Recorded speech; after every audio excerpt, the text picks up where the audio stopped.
Update निकल के आ रहा है कि मनीष कश्यप का फेसबुक पेज है, एक नहीं 1 2 3 4 5 हैक कर लिया गया है। पाकिस्तान के जो हैक करने वाले होते हैं उधर से ऐसा खुद मनीष कश्यप ने अपने वीडियो बनाकर उन्होंने बोला है।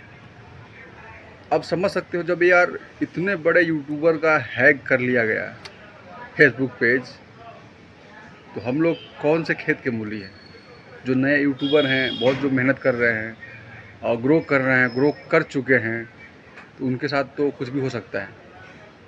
तो यूट्यूब पे चाहे फेसबुक पे यार काम करना, पैसा कमाना अच्छी बात है, लेकिन मुश्किल भी है, कठिन भी है, क्योंकि लोग बाग आजकल मेहनत करना चाहते नहीं हैं।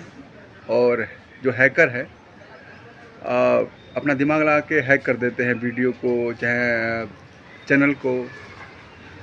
तो बस इतना ही कहना चाहता हूँ कि यार सेफ्टी बहुत ज़रूरी है, चाहे यूट्यूब हो चाहे फेसबुक हो, उनको सेफ्टी प्रोवाइड करना बहुत ज़रूरी है।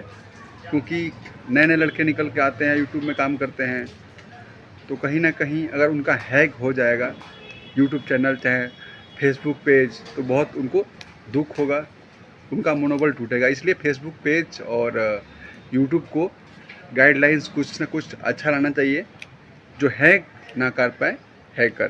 तो मेरे नए हो तो मेरे चैनल को सब्सक्राइब कर देना, बेल घंटी दबा देना, ताकि कोई भी वीडियो अपलोड करता हूँ तो सीधा आप तक पहुँचता रहे। धन्यवाद, नमस्कार, जय भोजपुरी, जय बिहार।